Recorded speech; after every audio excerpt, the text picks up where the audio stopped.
माझा नमस्कार, मी करण आपलं सगळ्यांचं माझ्या चॅनलवर स्वागत आहे। मैदानो जरांगे पाटलांचं आंदोलन म्हणजे भगवा वादळ मुंबईत आलेलं आहे अशा बातम्या मीडियामध्ये चालल्यात। देवेंद्र फडणवीसांचं आता काही खरं नाही, त्यांची सरकार कदाचित उद्याच पडू शकते असं वातावरण निर्मित केलं जातं। देवेंद्र फडणवीस घाबरून वर्षा बंगल्यात लपून बसलेत का काय असं आता वाटायला लागले। जरांगे पाटलांच्या भेटीला एक एक करून सगळे खासदार आमदार येत आहेत। त्यात फक्त आघाडीचे नेते नाही, बीजेपी, शिंदे सेना, अजित पवारांच्या पक्षातले सुद्धा आहेतच। जणू काही जरांगे पाटील हे बादशाह आहेत आणि त्यांना कुर्निश करण्यासाठीच हे सगळे नेते येत आहेत असं ते व्हिडिओज पाहिल्यानंतर वाटतंय।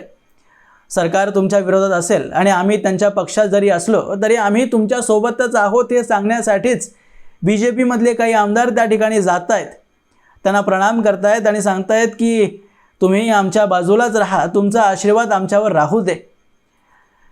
एवढं बघितल्यानंतरही काही लोकांना जर वाटत असेल की मराठा आंदोलनाला कुठल्याही राजकीय पक्षाचं समर्थन नाही आहे, तर तुमच्यापेक्षा भोळा व्यक्ती मी पाहिलेलं नाही। मराठा आंदोलनाला इतकी सोय उपलब्ध करून देणं, खाणं पाणी पैसा सगळ्या आघाडीतल्या नेत्यांनीच उपलब्ध करून दिले। याबद्दलचे अनेक व्हिडिओज आपल्यापर्यंत पोहोचलेले आहेत। लोकांना जमवून त्यांना तिथे पोहोचवण्यासाठी गाड्या उपलब्ध करणं, या सगळ्या सुविधा एका दिवसात उभं करणं कुठल्याही आंदोलकाला शक्यच नाही आहे।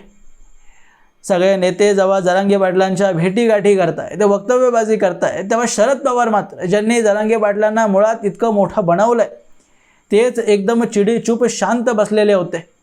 एकही वक्तव्य आरक्षणावर बोलायचंच नाही, कारण त्यांना माहिती आहे की आपण महाराष्ट्राचे 4 वेळा मुख्यमंत्री राहिलोय आणि स्वतः मराठा समाजाचेच आहोत।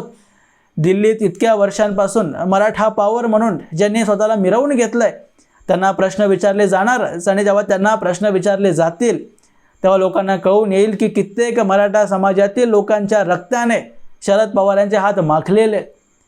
आणि लोकांना जर हे कळालं तर स्थानिक संस्थेच्या निवडणुकीत आपला तर सुपडा साफच होईल याची जाणीव शरद पवारांना। त्या कारणाने शरद पवारांना आरक्षणावर टिप्पणी करण्यात भीती वाटत होती। पत्रकार त्यांच्या जवळ जाऊन आरक्षणाविषयी प्रश्न विचारला की ते म्हणत होते की आता काही हे विचारण्याची वेळ आहे का। पण ते म्हणतात ना की एखाद्या व्यक्तीला जी सवय लागलेली असते ती सवय सहजा जात नाही, आणि एखाद्या विषयावर आपण न बोलणं हे शरद पवारांसाठी शक्यच नाही आहे। शरद पवार आरक्षणावर बोललेत खरे, पण जरांगे पाटलांना म्हणजे ज्या व्यक्तीला शरद पवारांनी बनवलं, ज्याचा उपयोग विधानसभेच्या निवडणुकीदरम्यान आणि लोकसभेदरम्यान त्यांनी करून घेतला, त्याचा आपण खांद्यावरून धूळ झटकतो, तसंच जरांगे पाटलांना सुद्धा शरद पवारांनी झटकून टाकलेलं आहे। आरक्षणावर बोलताना शरद पवार म्हणतात, म्हणजे जणू त्यांनी असा संकेत देण्याचाच प्रयत्न केला आहे की आरक्षणाबाबत आम्हाला काही विचारूच नका, माझ्याकडे यावर द्यायला काही उत्तरच नाही। आणि ते म्हणतात की जर तमिळनाडूमध्ये 72% आरक्षण तमिळनाडूची सरकार देऊ शकते आणि ते कोर्टामध्ये टिकवू शकते, तर घटनेत दुरुस्ती करून महाराष्ट्र सरकारसुद्धा मराठा समाजाला न्याय देऊ शकते, आणि घटनेत केंद्र सरकारने दुरुस्ती करून समाजाला न्याय द्यायला पाहिजे।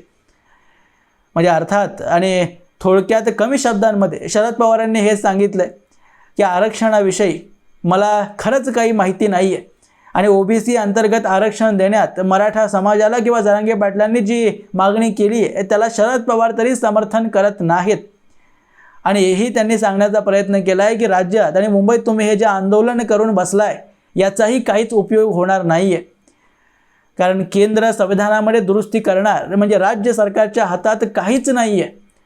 राज्य सरकारच्या मनात जरी इच्छा असली, देवेंद्र फडणवीसांनी आज ठरवलं की ओबीसी अंतर्गत किंवा वेगळंही आरक्षण समजा मराठा समाजाला द्यायचं आहे, तर ते राज्य सरकार देऊच शकत नाही आहे।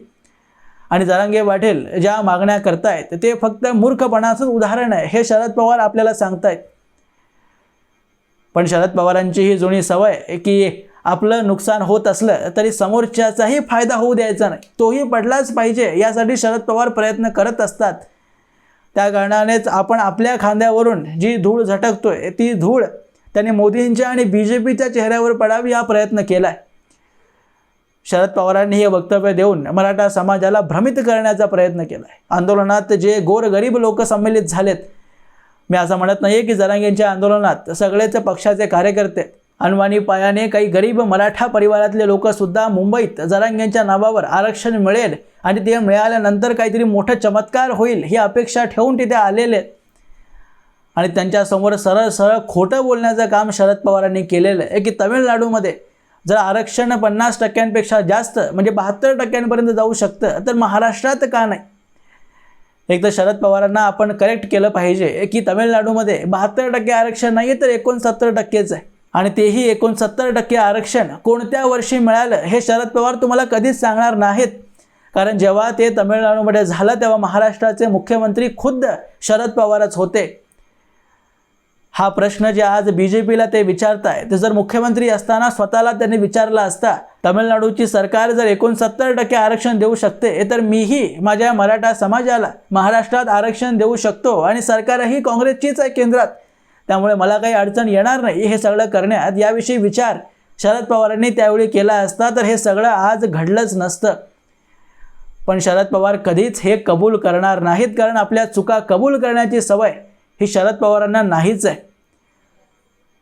शरद पवारांनी हे लोकांना सांगितलं पाहिजे की 50% आरक्षणाची कॅप सुप्रीम कोर्टने 1992ला इंद्र सहानी केसमध्ये लावलेली होती आणि तमिळनाडूमध्ये 69% आरक्षण हे 1980 मध्येच जेव्हा MGRची सरकार तमिळनाडूमध्ये होते तेव्हाच हे सगळं घडलेलं होतं।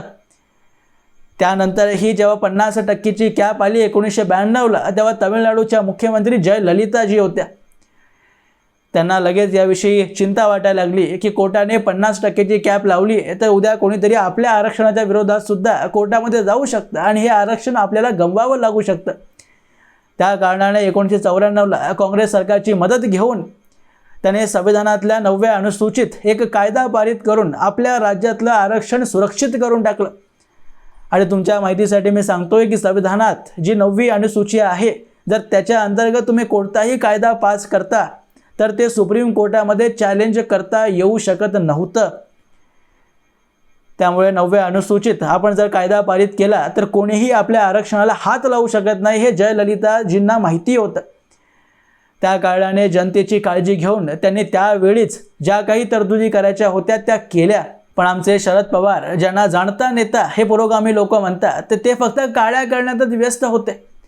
शरद पवारांना मराठा समाजाची चिंता असते आणि या समाजाप्रती काही त्यांचे कर्तव्य जर त्यांना लक्षात असते तर त्यावेळीच त्यांनी आपल्या समाजाविषयी सुद्धा आरक्षण देण्यात लक्ष घातलं असतं आणि केंद्र सरकारला जी की आपल्याच पक्षाची होती, काँग्रेसचीच होती, त्यांना ते करण्यात जास्त काही अवघड सुद्धा झालं नसतं।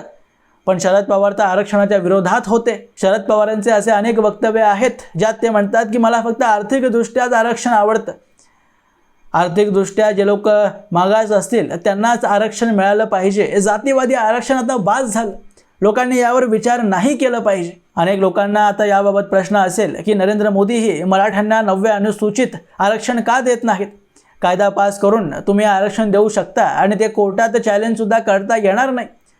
तर त्याबद्दल उत्तर असं आहे की 2007ला सुप्रीम कोर्टमध्ये IR कोहेल्लो विरुद्ध तमिळनाडू सरकार केस झालेलं होतं आणि त्यात न्यायाधीशांनी आपल्या निर्णयात सांगितलेलं होतं की 9व्या अनुसूचितही जर असा एखादा कायदा पारित करण्यात आला जो की संविधानाच्या मूलभूत रचनेला धोका असेल तर त्या कायद्यालाही कोर्टामध्ये चॅलेंज केलं जाऊ शकतं आणि 50%ची कॅप जी की मराठा आरक्षणामुळे तुटते म्हणजे संविधानाच्या मूलभूत रचनेला धोका पोहोचतोय तर तसं आरक्षण कोर्टात टिकणार नाही जरी तुम्ही त्याला 9व्या अनुसूचितही पास केलं असेल।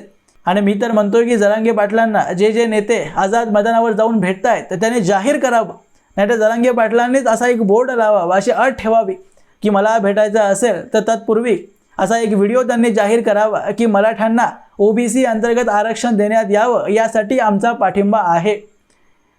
उबाठा गटाचे नेते अंबादास दानवेंना जेव्हा पत्रकारांनी प्रश्न विचारला की OBC अंतर्गत मराठा समाजाला जे आरक्षण देण्याची मागणी होते त्याला तुमचं समर्थन आहे का, तेव्हा दानवेंनी ज्या प्रकारे त्या प्रश्नाला उत्तर देण्यापासून टाळाटाळ केली ते एकदा खरंच तुम्ही पहा।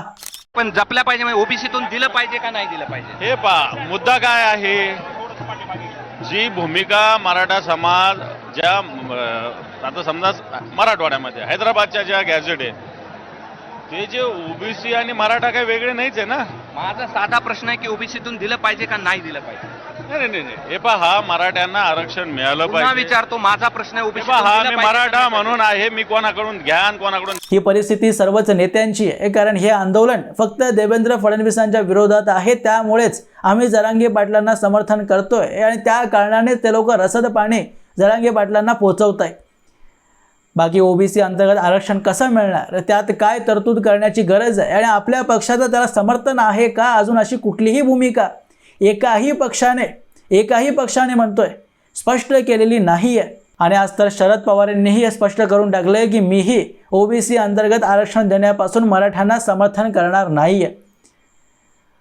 असं मित्रांनो, याबद्दलची तुमची मतं तुम्ही मला कमेंट बॉक्समध्ये अवश्य लिहून कळवू शकता आणि अशाच माहितीपूर्ण व्हिडिओज पाहण्यासाठी माझ्या चॅनलला सबस्क्राईब जरूर करा. भेटूया पुढच्या व्हिडिओमध्ये. तोपर्यंत जय हिंद, जय महाराष्ट्र.